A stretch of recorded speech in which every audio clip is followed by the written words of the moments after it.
আসসালামু আলাইকুম সবাইকে। ভার্সিটির মাস্টার ক্লাসে তোমাদেরকে স্বাগত জানাচ্ছি। আমি জাওয়াদ আছি আপনাদের সাথে। আজকে আমরা যে ক্লাসটা করব সেটা হচ্ছে জ্যামিতিক আলোক বিজ্ঞানের তৃতীয় লেকচার।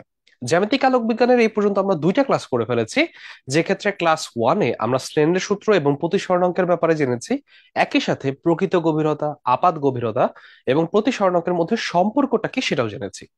ক্লাস নাম্বার টু তে আমরা বুঝতে পেরেছি যে এই ক্ষেত্রে ইউ, ভি এবং এফ এই চিহ্ন প্রথাগুলো কিভাবে কাজ করে, এদের ইমপ্লিমেন্টেশন কোথায় কোথায়। একই সাথে এগুলোর মান বসাবার কারণে বিভিন্ন ধরনের অংশ কিভাবে সামনে আসছে সেগুলো আমাদের জন্য গুরুত্বপূর্ণ ছিল।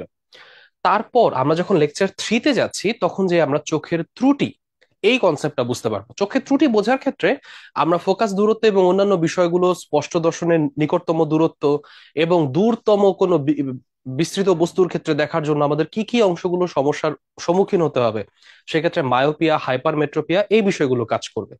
যেহেতু আমরা আগের লেকচারে অর্থাৎ লেকচার 2-তে তুল্য লেন্সের ক্ষমতা পড়ে এসেছি, তাহলে এই ব্যাপারটা আমাদের জন্য এখন সহজ হয়ে যাবে। আমি জানি চোখের ত্রুটির ব্যাপারে 9-10-এ অত ডিটেইলে তোমাদেরকে ম্যাথ করিয়ে ব্যাপারগুলো বোঝা ছিল না, তাই ওইটার থিওরিটা আমি এখানে বলে দিব।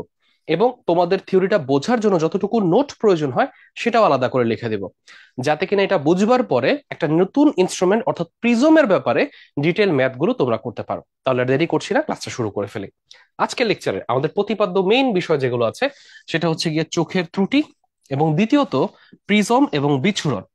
এই ক্ষেত্রে আমরা যদি প্রশ্নের কথা বলি, এই দুই টাইপ থেকে সর্বদা প্রশ্ন আসছে এবং দুইটাই সমান গুরুত্বপূর্ণ। সবচেয়ে বেশি পরিমাণ রিটেন এবং এমসিকিউ এই প্রশ্নটার সেকশন থেকে অবশ্যই থাকে। একই সাথে আমরা যখন কিনা রিটেনের কোশ্চেনের কথা বলবো, এই ভর্তি পরীক্ষার ক্ষেত্রে চোখের ত্রুটি ঢাকা ভার্সিটি বলো, রাজশাহী ভার্সিটি বলো, জেইউ বলো এবং জগন্নাথের কথা বলো, প্রত্যেকটা ভার্সিটিতে যেমন এসছে, ঢাকা ভার্সিটির 19-20 রিটেনের প্রশ্নের মধ্যেও এটা চলে এসেছে। এবং অবশ্যই এই চ্যাপ্টারটার এই অংশের গুরুত্ব সবচেয়ে বেশি। তাহলে চলেন আমরা এইখানটাতে চোখের ত্রুটির ব্যাপারে পড়ে নিই। চোখের ত্রুটি সাধারণত দুই প্রকার ত্রুটির ব্যাপারে আমাদের এখানে উল্লেখ করা থাকে। সেই প্রধান যে দুই দুই ত্রুটি, একটা হচ্ছে কি ক্ষীণ দৃষ্টি, যাকে আমরা বলে থাকি মায়োপিয়া। মায়োপিয়া। আরেকটা হচ্ছে দূরদৃষ্টি, যেটাকে আমরা বলে থাকি হাইপার মেট্রোপিয়া। হাইপার মেট্রোপিয়া। দেখো, আমি আগে তোমাকে এখানকার থিওরির কি কি অংশ বুঝিয়েছে সেইটার ব্যাপার বোঝার জন্য যতটুকু থিওরি প্রয়োজন হয় সেটা তোমাকে লিখে দিচ্ছি, যাতে কিনা তোমার বুঝতে সুবিধা হয়। সবার প্রথম একটা এক্সট্রা স্লাইড যখন এই জায়গাটায় নিয়েছি, এটা দিয়ে আমরা কি কি বুঝবো। চোখের ট্রিটির প্রথম অংশটা যেটা হচ্ছে গিয়ে মায়োপিয়া, সেই মায়োপিয়ার পার্টটাতে আমরা যাচ্ছি। এখানে মায়োপিয়ার ছোট্ট করে মা অংশ লিখে রাখছি, ঠিক আছে? তোমার চোখটাকে তুমি এই জায়গাটায় কল্পনা করছো। তোমার চোখের সামনে এই এতটুকু জায়গার মধ্যে একটা লেন্স থাকে। এই লেন্সটা হচ্ছে তোমার চোখের লেন্স, ঠিক আছে? এইটার শেপটা উত্তল লেন্সের শেপের মতো হয় এবং এখানে আহ, বিভিন্ন ধরনের মাংসপেশি এর সাথে এই জায়গাটায় যুক্ত থাকে, যেটা দিয়ে লেন্সটার ফোকাস দূরত্বটাকে বিভিন্নভাবে চেঞ্জ করতে পারে, ঠিক আছে? এখন কথাটা হচ্ছে, এই যে এই জায়গাটার মধ্যে বস্তুকে তুমি দেখতে চাচ্ছ, তুমি অলরেডি এই ব্যাপারটা জানতে যে এখান থেকে 25 সেন্টিমিটার দূরে যে বিন্দুটা বা যতটুকু দূরত্ব দেখা যায়, এটাকে বলা হয় স্পষ্ট দর্শনের নিকটতম দূরত্ব। এটা তোমাদের 9-10-এর বইতেই ছিল। এতটুকু তুমি যখন পড়েছিলে, এখন খেয়াল করে দেখো মায়োপিয়ার ক্ষেত্রে প্রবলেমটা কি হয়। মায়োপিয়া সাধারণত বাচ্চাদের ক্ষেত্রে হয়ে থাকে। ব্যাপারটা কি, অল্প বয়সের ক্ষেত্রে চোখের যে ধরনের ত্রুটি সেগুলো হচ্ছে গিয়ে মায়োপিয়া। আমি আমার কাছের দূরত্বটা ক্লিয়ার দেখবো, কিন্তু ওই দূরে কি হচ্ছে অতটা ক্লিয়ার দেখবো না, ঝাপসা দেখা যাবে। এখন আমি যদি অ্যাজ এ ডক্টর বা অ্যাজ এ ফিজিসিস্ট আমি যদি চিন্তা করি, আমি ওই পেশেন্টটাকে হেল্প করব কিভাবে।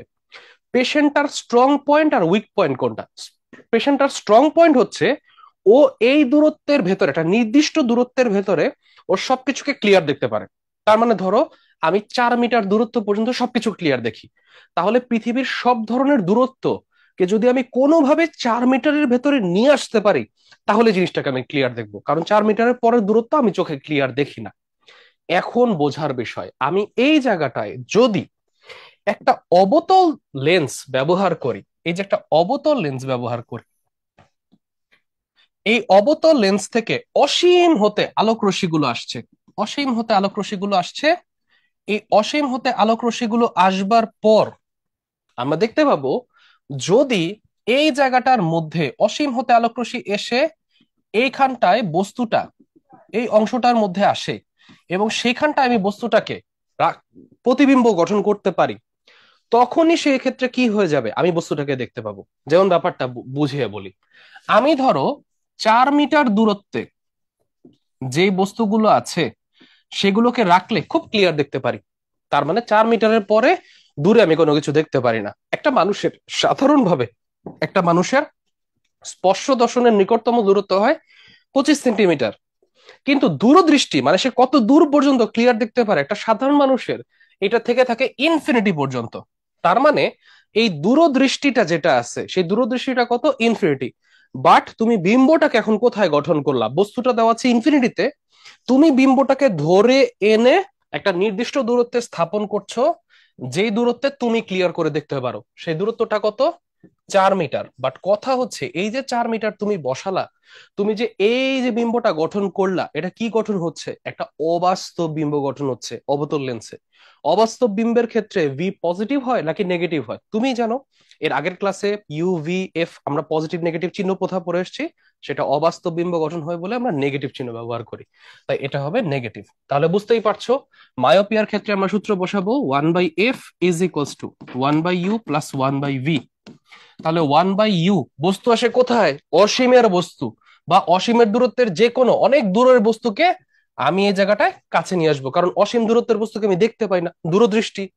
আর মাইনাস এই জায়গাটায় কত হয়ে গেছে, 4। কেন মাইনাস বসিয়েছি, ওই যে আমার অবাস্তব বিম্ব গঠন হয় তাই আমি মাইনাস বসিয়েছি।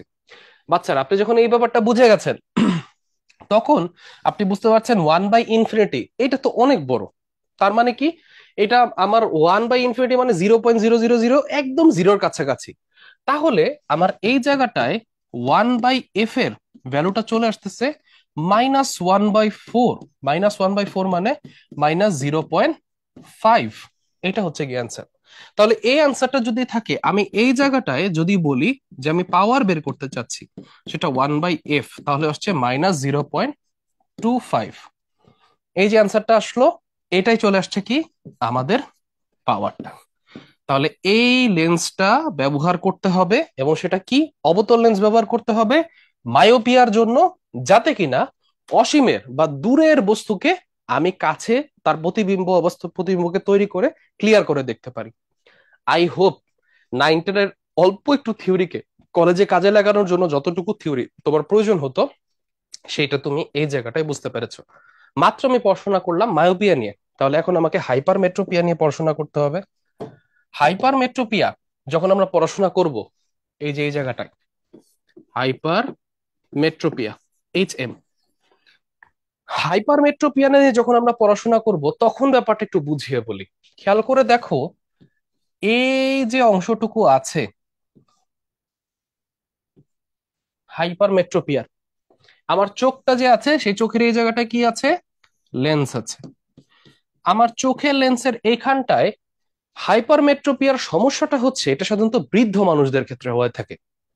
বৃদ্ধ মানুষরা দেখবে বই যখন কোনো কিছু দেখতে চাচ্ছ, সেই বইটাকে সে কাছ থেকে বইটাকে দেখতে পারে না। ঠিক আছে, সে কাছের জিনিস খুব একটা ক্লিয়ার করে দেখতে পারে না, বাট দূরের জিনিস দেখতে পারে। অনেক ক্ষেত্রে ব্যাপারটা ক্লিয়ার করে দেখার জন্য সে যখন পারছে না ক্লিয়ার করে দেখতে, সে কাছে এনে দেখতে চেষ্টা করে যে পেপারে কি লেখা, ছোট ছোট অক্ষরগুলো দেখা যায় কিনা। দূর থেকে দেখতে চেষ্টা করে, ভাবে বড় করে ফেলে তারপরে কি ক্লিয়ার করে দেখতে চায়। তার মানে তার নিকট বিন্দুতে যে বস্তুটা রাখা, সেই বস্তুটাকে সে যদি এইভাবে রাখে তাহলে তো সে ক্লিয়ার করে দেখতে পারবে না। তো আমি চিন্তা করছি যে সে ক্লিয়ার করে দেখতে পারে, সেটা ধরো 7 মিটার 8 মিটার এরকম কোন একটা দূরত্বে। তার মানে তার কাছের রাখা বস্তু যদি 7-8 মিটার দূরে প্রতিবিম্বটা তৈরি করতে পারি কোনোভাবে, কাছের রাখা বস্তুর প্রতিবিম্ব 7-8 মিটার দূরে রাখা, ওই দূরত্বে বিম্বটাকে বানাইতে পারি, এবং ওইটা ওই লোকটা দেখতে পারে, ওর চোখে আসে আলোটা, তাহলে লোকটা দেখতে পাবে। তাহলে আমার কাজ হচ্ছে, এই যে ওর সামনে আমি একটা বই পড়ছিলাম, ধরো রকমারি থেকে আমি একটা বই অর্ডার দিয়েছি, ওই বইটা এখন আমি এই জায়গাটায় পড়তে চাচ্ছি। ঠিক আছে, তাহলে রকমারি থেকে আমার কাছে একটা বই আসলো, এই রকমারির এই বইটা আমি কি করতে চাচ্ছি, আমি পড়তে চাচ্ছি। এই বইটাকে আমি দেখতে পাচ্ছি যে এটা যে 25 সেন্টিমিটার দূরে, এতটুকু যে 25 সেন্টিমিটার দূরে বইটা রাখা, আমি পড়তে পারতেছি না। ঠিক আছে, এটা কোথায় চলে গেছে? এইটা, আমি যে দূরত্বটা ক্লিয়ার দেখতে পারি সেই দূরত্বের পর থেকে আমি সবকিছু ক্লিয়ার দেখি। তাহলে ওই দূরত্বটা আমি চিন্তা করে ফেললাম যে আচ্ছা ওই দূরত্বটা হচ্ছে কত, ওই দূরত্বটা হচ্ছে 60 সেন্টিমিটার। এখন তুমি আমাকে বলবে, আমি যদি একটা উত্তল দর্পণ ব্যবহার করি, সেই উত্তল দর্পণে সামনে বস্তু, তবে বিবর্ধিত বড় করে, যেহেতু চোখে ক্লিয়ার করে দেখতে পাচ্ছে না, বিবর্ধিত বড় করে বস্তু যেই পাশে রাখা, ওই পাশেই আমার কি হয়েছে, একটা বিবর্ধিত বিম্ব গঠন হয়েছে। আমরা জানি উত্তল লেন্সের ক্ষেত্রে বিবর্ধিত বিম্ব এবং বস্তু যেই পাশে সেই পাশে যদি গঠন করো, তাহলে ভিটা কি বাস্তব হয় নাকি অবাস্তব বিম্ব হয়? সেটা অবাস্তব হয়, যেটা আমরা আগের ক্লাসে পড়ে এসেছি। তাহলে অবাস্তব বিম্ব যে গঠন হবে, এই যে ভিটা, সেই ভিটা গঠন হচ্ছে -60 সেন্টিমিটার দূরত্বে অবাস্তব এবং বিবর্ধিত বিম্ব গঠন করা হবে, তখন সে লোকটা দেখতে পাবে। তাহলে আমি 1/f এই ক্ষেত্রে কি লিখতে পারবো, 1/u প্লাস 1/v। ইউ এর ক্ষেত্রে মান বসাচ্ছি 25, আর ভিটা তাহলে কত হয়ে যাবে, যেটাতে সে ক্লিয়ার দেখতে পারে একদম, তো সেটা কত, -60 সেন্টিমিটার।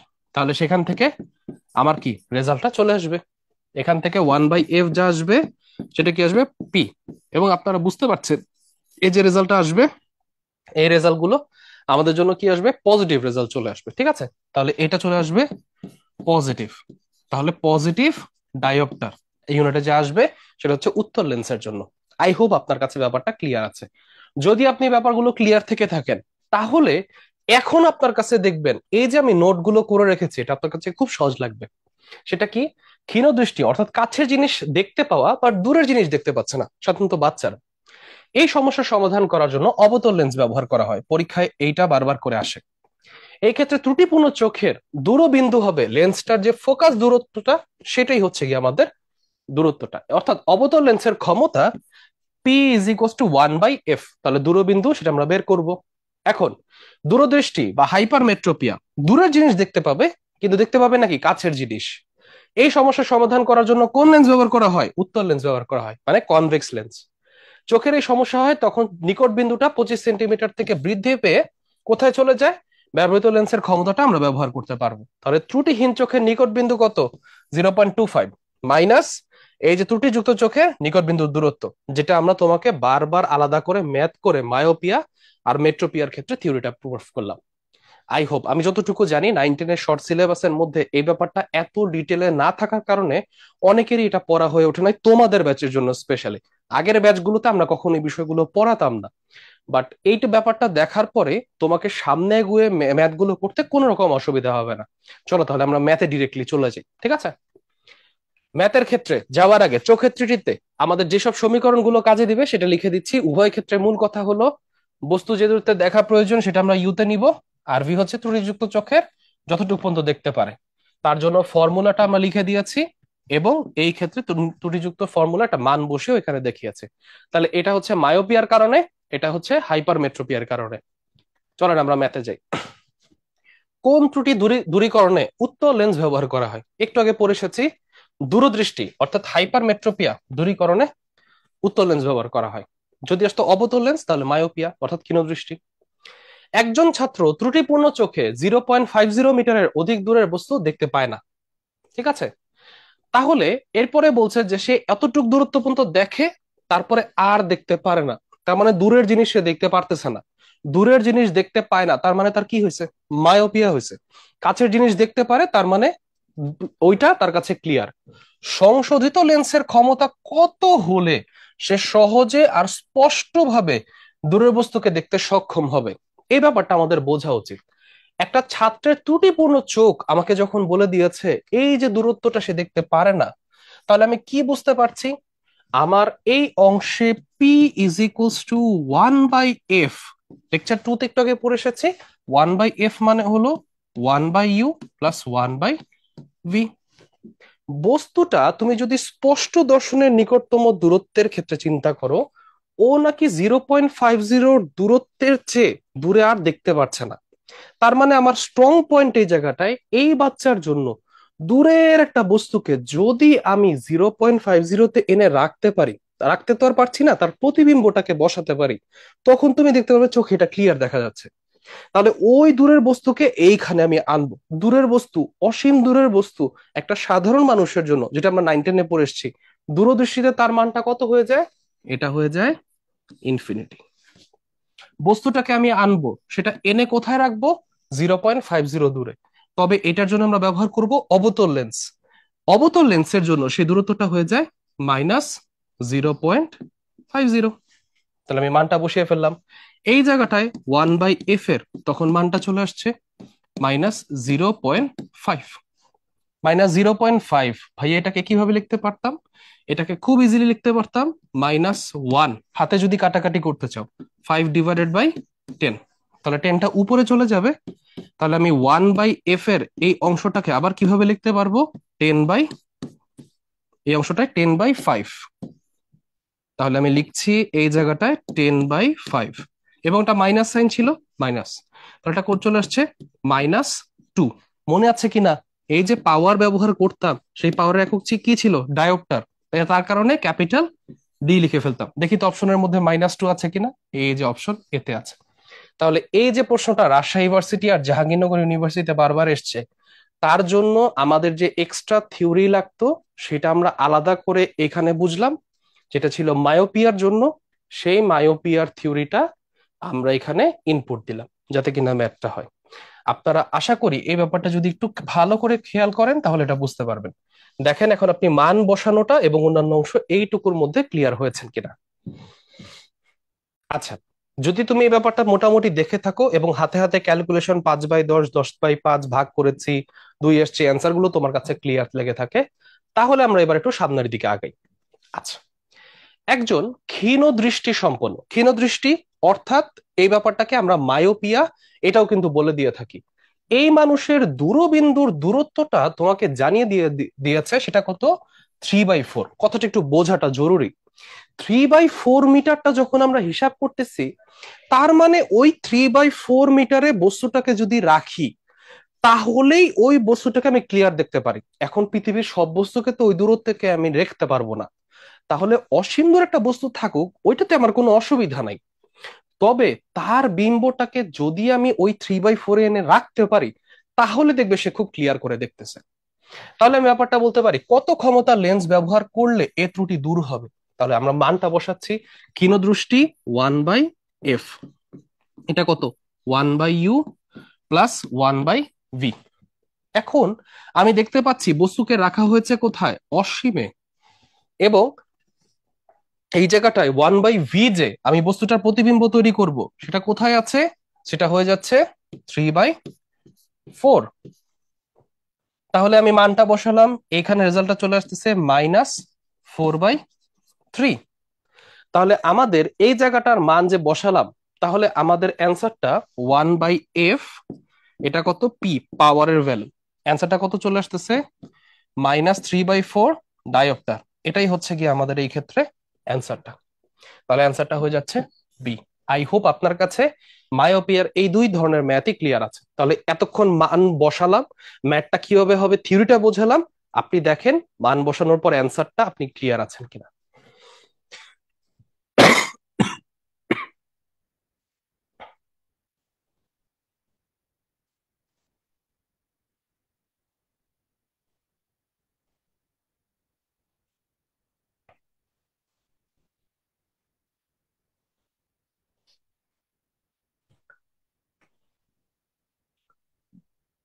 বাচ্চারা, আপনারা যদি মোটামুটি ব্যাপারটা ক্লিয়ার হয়ে থাকেন, তাহলে মায়োপিয়া থেকে দুই ধরনের ম্যাথ এসছে, আমরা এই দুইটাই ক্লিয়ার হয়েছে। হাইপার মেট্রোপিয়া থেকে এক টাইপের ম্যাথ এসছে, আমরা ওইটা একটু ক্লিয়ার করে ফেলি। এক ব্যক্তির একটা নিকট বিন্দু নাকি 50 সেন্টিমিটার হয়ে গেছে। প্রশ্নটা পড়ার সাথে সাথে আমি বুঝতে পারছি নিকট বিন্দুতে হওয়ার কথা 25 সেন্টিমিটারে। তার মানে ওর নিকট বিন্দুটা দূরে সরে গেছে। তার মানে ও কাছের জিনিস দেখতে পারতেছে না ক্লিয়ার করে। কাছের জিনিস ক্লিয়ার করে দেখতে পারে না, তার মানে তার কি হয়ে গেছে? সে দূরের জিনিসটা ক্লিয়ার দেখতে পারে। তার মানে তার হাইপার মেট্রোপিয়া হয়ে গেছে। হাইপার মেট্রোপিয়া হয়ে যাওয়ার কারণে নিকট বিন্দুটা হয়ে গেছে 50 সেন্টিমিটার। তাহলে ভি কত বসিয়ে দিব? থিওরি অনুযায়ী -50 সেন্টিমিটার। বই পড়ার জন্য তার কত ক্ষমতার লেন্স প্রয়োজন হবে? তাহলে ফর্মুলার মধ্যে ভাইয়া লিখেই ফেলছি, P is equals to 1/f, এটা হচ্ছে 1/u মাইনাস 1/v। আমরা সূত্রতে প্লাস দিতাম, মান বসানোর সময় মাইনাস দিই। তাহলে ইউতে কত বসাবো? 25 সেন্টিমিটার। এটার ক্ষেত্রে কত বসিয়ে দিব? -50 সেন্টিমিটার। তাহলে এই ক্ষেত্রে লিখতে পারছি 1/25 মাইনাস 1/50। তাহলে 50 তো এলসিএম বা লসাগু নিয়ে ফেললাম, এটা কত হয়ে যাবে? 2 মাইনাস 1। তাহলে 1/f এটা হচ্ছে গিয়ে পি। তাহলে আমাদের রেজাল্টটা সেটা যদি বলতাম যে মানটা এখন বের করব, সেটা তাহলে কতটুকু চলে আসতো? আমার এই জায়গাটায় 1/50, সেটা হচ্ছে গিয়ে কি আমার এক্ষেত্রে এই 1/50 এক্ষেত্রে 0 দিলে 10, আবার 0.2 আমার মান আসলো। তাহলে এটা হয়ে যাচ্ছে আমার ডায়াপ্টার। তাহলে 0 দশমিক দেওয়া ছিল তো, তাহলে এটা হচ্ছে গিয়ে 2। তাহলে আমাদের এটা হয়ে যাচ্ছে 0.2 ডায়োপ্টার। এটাই আমার কাছে ক্ষমতাটা চেয়েছে, সেটা হচ্ছে পি এর ক্ষমতাটা। তাহলে আমাদের অ্যান্সারটা চলে আসতেছে পজিটিভ। পজিটিভ কেন? উত্তর লেন্স বলে, সেই উত্তর লেন্সের কারণেই আমরা এই মানটা বসিয়েছি। তাহলে এটা হচ্ছে গিয়ে আমাদের উম সেন্টিমিটার তো, তাহলে 50 সেন্টিমিটার বসিয়েছি। আচ্ছা একটা মিনিট, আমি 50 সেন্টিমিটার বসিয়েছি, তাহলে আমি একটু রেজাল্টটা দেখি। এইটা চলে আসবে হচ্ছে গিয়ে 50-এ, তাহলে 1/50/100, এই শূন্য চলে গেল। তাহলে 10/5, এটা পজিটিভ, তাহলে অ্যান্সারটা চলে আসলো 2। তাহলে এটা হয়ে যাবে 2 ডায়াপ্টার। আমি এক্সট্রিমলি সরি, আমি অ্যান্সারটা সেন্টিমিটার লিখেছিলাম, এখন আমি তাহলে লিখে দিলাম কোথায়? মিটার। তাই আমি ডায়াপ্টার লিখতে পারছি, অ্যান্সারটা চলে আসছে সিতে। তোমরা এই মান বসানোটা ক্লিয়ার আছো কিনা, এবং এই মানগুলো যে আমি বসিয়ে ক্যালকুলেশন করেছি সেটা তুমি বুঝতে পেরেছো কিনা, এটার দিকে তাকিয়ে খেয়াল করে নাও।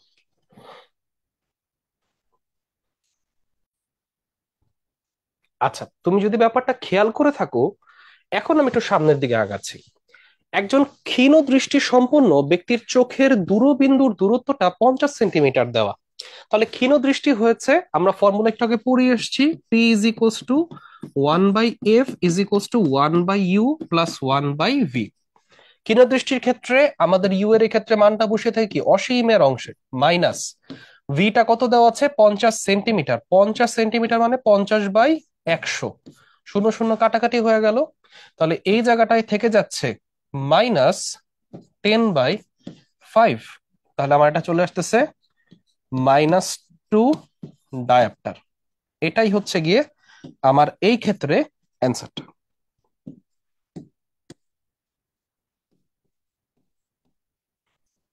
তাহলে আমাদের এই যে প্রশ্নটা এসলো যে কত খ- ক্ষমতা লেন্স সে ব্যবহার করবে, ঢাকা ভার্সিটি রিটার্নের প্রশ্ন, আই হোপ তোমার কাছে ব্যাপারটা ক্লিয়ার আছে। এই ব্যাপারটার দিকে তাহলে একটু খেয়াল করো। খেয়াল করলে আমাদের মোটামুটি চোখের ত্রুটি থেকে এই কয়টা প্রশ্নই ঘুরে ফিরে এসেছে। এটা আমাদের জন্য সলভ হয়ে গেলে আমরা তাহলে প্রিজমের দিকে আগানো শুরু করব।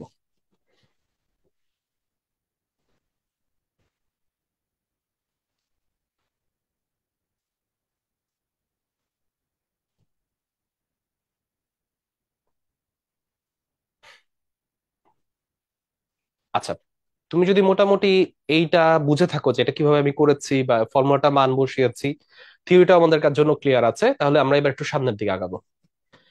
প্রিজম বা বিচ্ছুরণের ক্ষেত্রে তুমি যদি বলো যে এই প্রশ্নটা কতটা গুরুত্বপূর্ণ এই টপিকটা, এর প্রশ্ন আসার প্যাটার্ন দেখেই তুমি বুঝবে।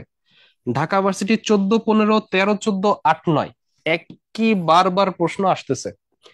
এগ্রিকালচার গুচ্ছের কথা বলো, রাজশাহী ভার্সিটির কথা বলো, এগুলোতে একই প্রশ্ন দেখো 3-4 বার করে এসছে।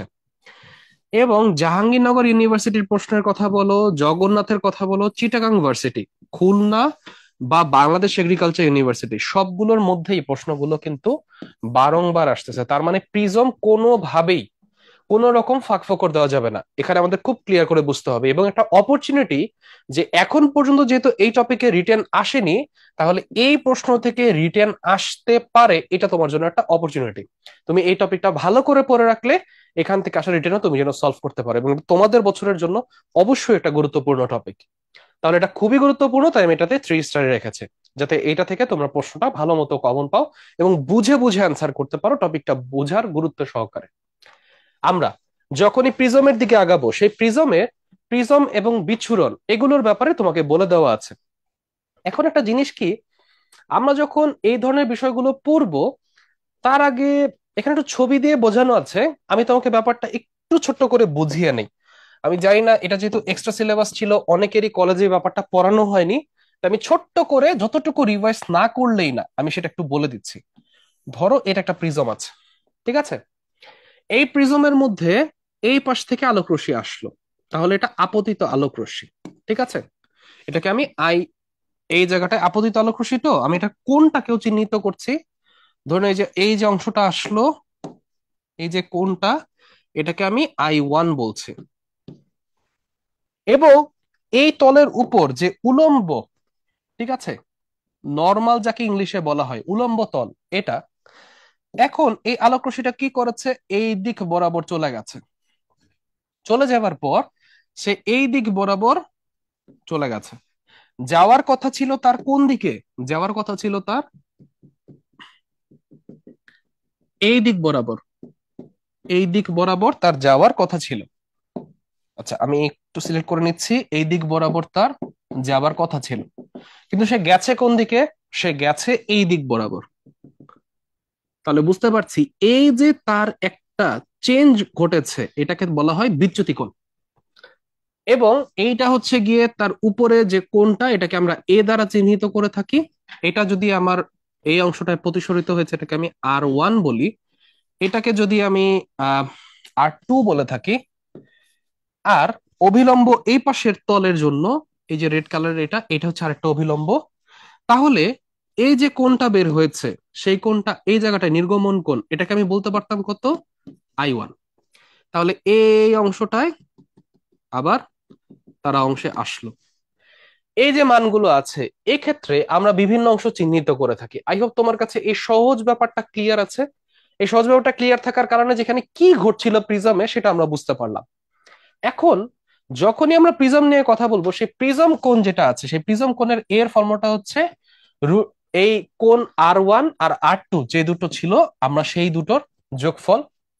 বিচ্যুতি কোণ যেটাকে আমরা চিন্তা করেছিলাম, যেদিক দিয়ে যাওয়ার কথা ছিল বা যাচ্ছিল যেদিকে, তাদের মাঝখানের যে কোণটা, এই বিচ্যুতি কোণটা হচ্ছে I1 প্লাস I2 মাইনাস এ। আবার এ ইজ ইকুয়ালস টু এইটা।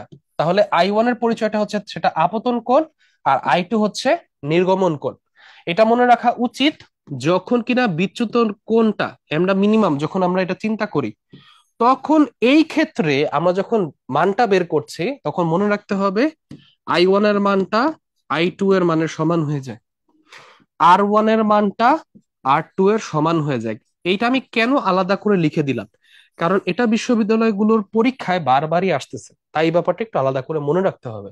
তাই ন্যূনতম বিচ্যুতি যখন আমরা চিন্তা করব, এই যে ন্যূনতম বিচ্যুতি, এইটার ক্ষেত্রে এই লাইনটা খুবই খুবই খুবই গুরুত্বপূর্ণ, এটা যেন সবার মাথায় থাকে।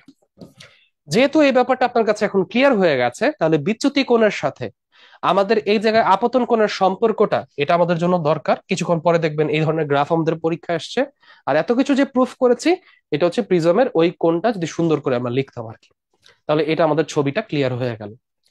যদি আপনি মোটামুটি এই ব্যাপারটা ক্লিয়ার হয়ে থাকেন, তাহলে আপনি এখন বুঝতে পারবেন যে ভাই আমি তো মোটামুটি তাহলে ক্লিয়ার হলাম, তাহলে এখান থেকে আরেকটা কোনো থিওরি আমাদের পড়তে হবে কিনা, সেটা হচ্ছে এই যে আমরা প্রতিসরণাঙ্ক বের করব, সেই প্রতিসরণাঙ্কটা কত? চিত্রের এই যে প্রতিসরণাঙ্ক, সেটা বলতে পারবো ভাই কার প্রতিসরণাঙ্ক? মনে রাখবেন এই প্রতিসরণাঙ্কটা আপনি যে উপাদানটা দিয়ে বানাইতেছেন এই প্রিজমটাকে, সেই উপাদানের প্রতিসরণাঙ্ক। তাই আমি এটা চিহ্নিত করে প্রিজমের এখানে মিউ লিখে দিলাম। সেই মিউটা কত? Sine lambda minimum plus A divided by 2 divided by sine A by 2। এই যে প্রশ্নটা আমি লিখে দিলাম, দেখেন এইটা এই জায়গাটায় লিখে দেওয়া আছে। তাহলে প্রিজমের প্রতিসরণাঙ্ক মাঝে মাঝে আমাদেরকে প্রশ্ন দিবে, এবং এটা ঢাকা ভার্সিটির অন্যতম ইম্পর্টেন্ট একটা ম্যাথ। এই জায়গাটায় আমরা যখন প্রতিসরণাঙ্ক বের করা শিখে গেছি, এর পরিচয় কি, ল্যামডা মিনিমামের পরিচয় কি, ল্যামডা মিনিমাম হলে I1 যে I2 সমান হয়, R1 R2 সমান হয়, এটা আমাদের জন্য ক্লিয়ার। দেখেন বেগুনি রশ্মির বিচ্যুতিটা সর্বোচ্চ এবং লালের বিচ্যুতিটা হচ্ছে সর্বনিম্ন। এই দুইটা ব্যাপার অলওয়েজ মাথায় রাখবেন। এটা আপনাদের পরীক্ষায় বারবার করে আসতেছে, সো এটা আমাদের দরকার। সো লালের জন্য সর্বনিম্ন হচ্ছে, বেগুনির জন্য বিচ্যুতি সর্বোচ্চ হচ্ছে। এই লালটার বিচ্যুতি মানে এক এক জায়গায় ছড়িয়ে ছিটিয়ে যাওয়ার ক্ষমতাটা সবচেয়ে কম বলে বিপদ সংকেত গুলোর ক্ষেত্রে দেখবেন সবসময় লাল কালার ব্যবহার করে থাকে। কারণ কুয়াশা বলেন বা অন্যান্য যে কোনো বৈরী আবহাওয়ার কথা বলেন, তার মাধ্যমে আলোটা লাল, লাল্য যেটা থাকবে সেটা কিন্তু চারিদিকে ছড়িয়ে পড়বে না। তাহলে দূর থেকেও ওই লালটাকে ভালো মতো ক্লিয়ার করে দেখা যাবে, তাহলে বিপদ সংকেতটা আপনি ক্লিয়ার।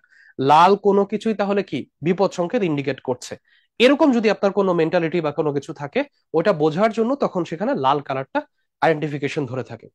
এখন এটাও হতে পারে আপনি একটা নতুন ব্যবসা তৈরি করেছেন, সেই ব্যবসা আপনি চান যে আপনার বিলবোর্ডটা সবাই দেখুক বা এটা সবার চোখে আসুক, তখন কালার গ্রেডিয়েন্ট আপনি কিভাবে ব্যবহার করবেন তারও একটা আইডিয়া কিন্তু পেয়ে গেলেন।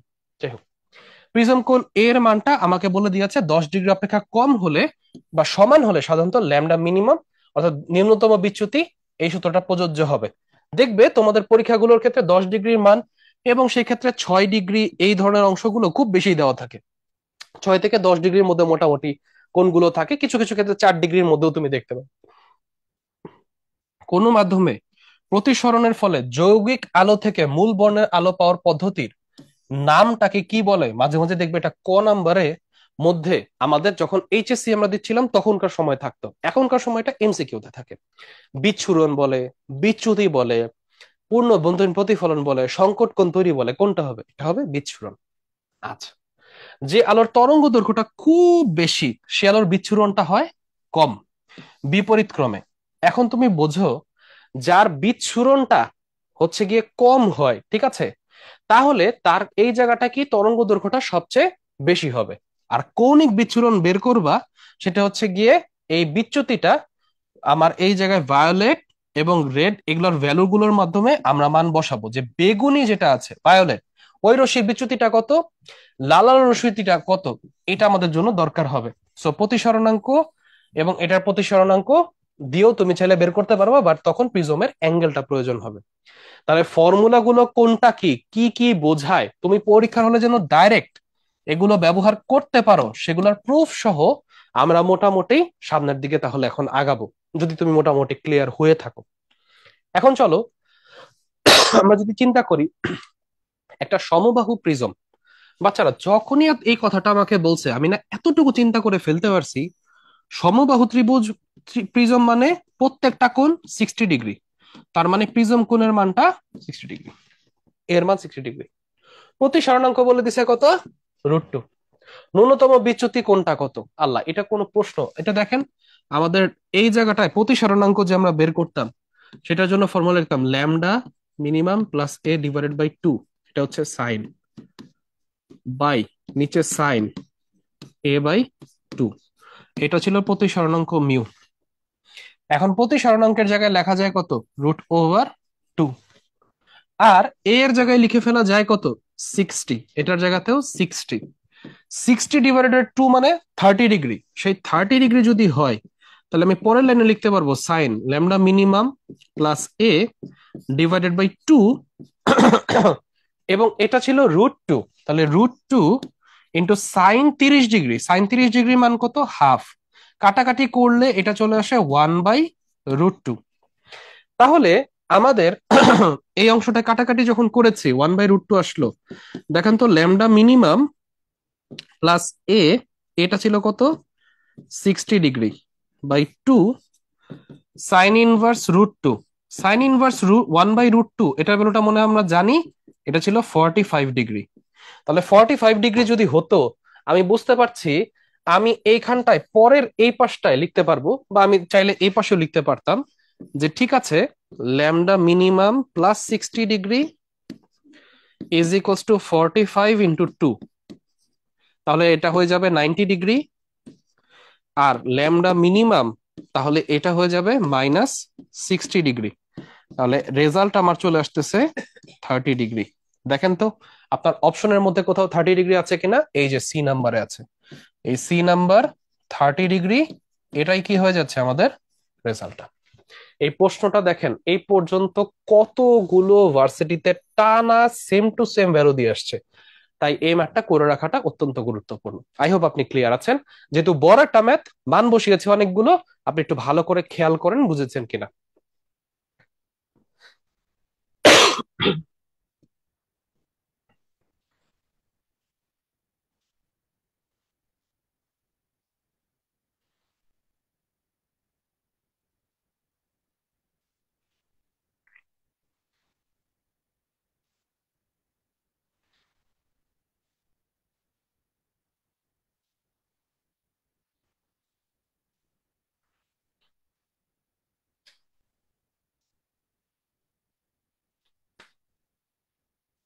আচ্ছা, যদি আপনারা মোটামুটি ব্যাপারটা ক্লিয়ার হয়ে থাকেন, তাহলে এবার একটু সামনের দিকে আগাচ্ছি।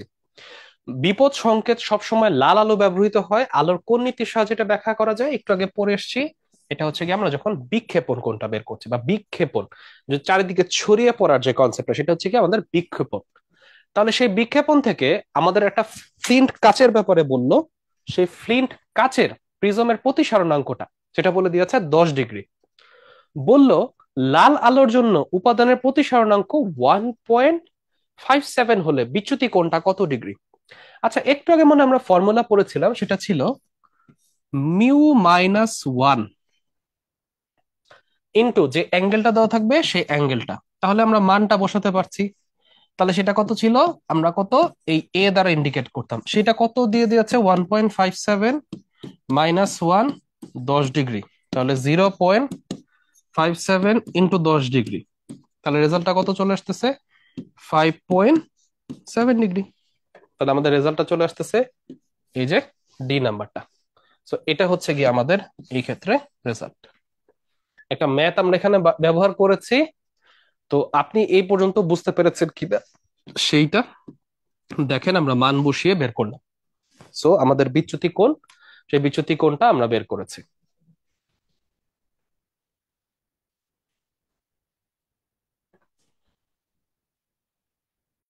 বাচ্চারা, আপনারা যদি মান বসানোটাই পর্যন্ত ক্লিয়ার হয়ে থাকেন, তাহলে ভাইয়া এর পরের ম্যাটটায় যাই।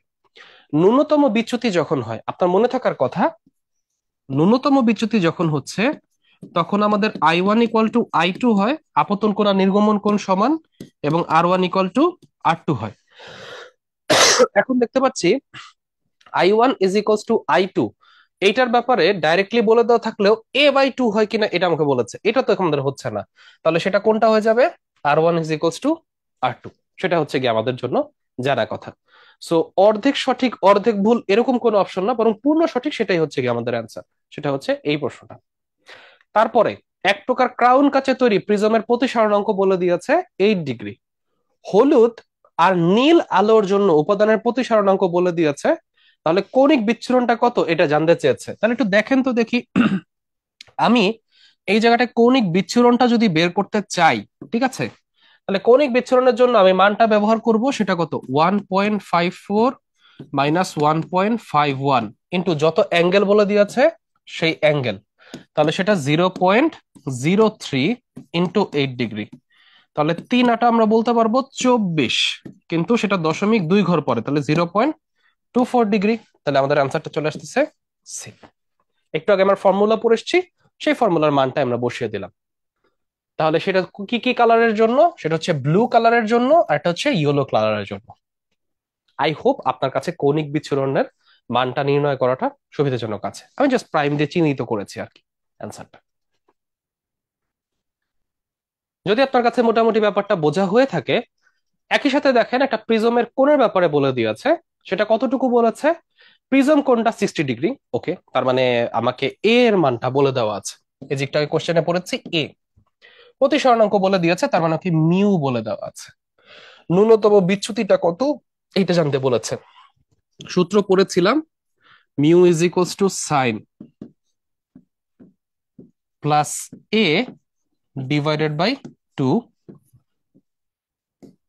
sin A/2 এর মান হচ্ছে 60 ডিগ্রি, এই এর মান হচ্ছে 60 ডিগ্রি। মিউ এর মানটা বলে দিয়েছে, সেটা কত হচ্ছে 1.48। সেম টু সেম একটা ম্যাথ, যেটা এই পর্যন্ত প্রায় 10 থেকে 12 বারের মতো এসছে। একটু আগে একটা ম্যাথ আপনাকে করিয়ে দিয়েছিলাম, সেটা ছিল এই যে এইটা, পুরো প্রসেসে করিয়ে দিলাম। একই রকম প্রসেস, সেম জিনিস, খালি মানটা ভিন্ন। তাহলে এই ধরনের মানের ক্ষেত্রে আমি কি করতে পারবো, এটা রেজাল্টটা চলে আসতেছে যা, সেটা হচ্ছে এই ন্যূনতম বিচ্যুতিটা আমরা মানটা এই কোয়েশন থেকে বের করতেছি, এবং সেটা চলে আসতেছে C 35.46, যেটা আমাদের অ্যান্সারটা। আই হোপ রাশিগুলোকে চিহ্নিত করা এবং মান বসানো যেতে এই সেম টাইপের একটা করিয়েছি, সেটা কিভাবে হবে সেটা আপনাকে দেখিয়ে দিলাম। আপনি যেহেতু এই ধরনের ম্যাথ অলরেডি একবার করেছেন বা আপনি মান বসানো বুঝেছেন, তাহলে আমি পরের ম্যাথটাতে একটু চলে যাচ্ছি, যদি আপনি এই অংশটা মোটামুটি ক্লিয়ার হয়ে থাকেন।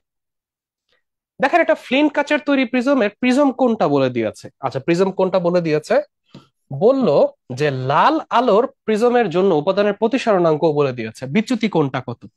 তো বিচ্যুতি কোণটা আমি বের করছি, তাহলে মিউ -1 ইন্টু কত, এ। তাহলে এটা কত বলে দিয়েছে, 1.64 -1, এর অ্যাঙ্গেল বলে দিয়েছে 10 ডিগ্রি, তাহলে 0.64 ইন্টু 10 ডিগ্রি, তাহলে কত, 6.4 ডিগ্রি। এই যে অপশনটা এ। তাহলে আমাদের জন্য রাজশাহী ইউনিভার্সিটি 17-18 এই ম্যাথটা খুব একটা কঠিন কিছু লাগছে না।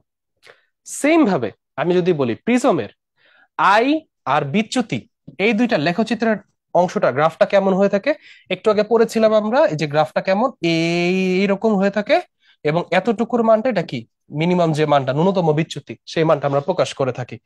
তাহলে এই যে গ্রাফটা পড়েছি তার সাথে রিসেম্বল খাচ্ছে কোনটা, এই যে সি নাম্বারটা। তাই ওই গ্রাফটা আলাদা করে আপনার জন্য লিখে রেখেছিলাম, যে যেটা খুলনা ভার্সিটি 17-18 প্রশ্ন।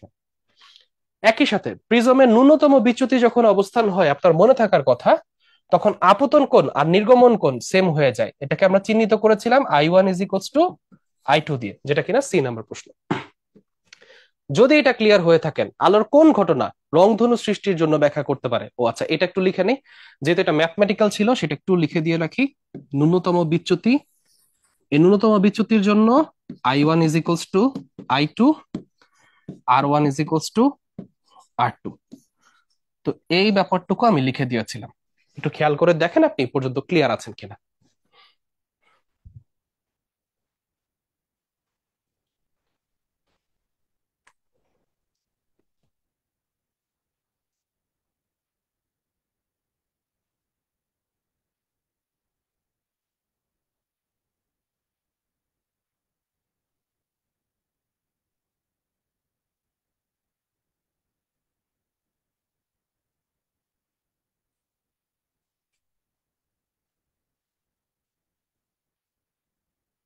আচ্ছা, যদি আপনি মোটামুটি এটা ক্লিয়ার হয়ে থাকেন, তারপরে আমাদেরকে বলেছে আলোর কোন ঘটনা রংধনু সৃষ্টির জন্য ক্লিয়ার হতে পারে। তো রংধনুর সময় আমরা মোটামুটি অনেকগুলো কালার দেখতে পারি, তো এই কালার গুলোকে আবার আমরা বিশ্লিষ্ট করে বেনিয়া সহ কলা, ইংলিশে ভিবগিওর হিসেবে চিহ্নিত করতে পারি, এবং সেটা হচ্ছে গিয়ে আমাদের বিচ্ছুরণ যে ঘটনাটা ঘটে, সেই বিচ্ছুরণের জন্যই আমরা মোটামুটি এই রংধনু বা রেইনবো কালারটা, রেইনবো ঘটনাটা দেখতে পারি, যেটা চিটাগাং ইউনিভার্সিটির 16-17 প্রশ্ন।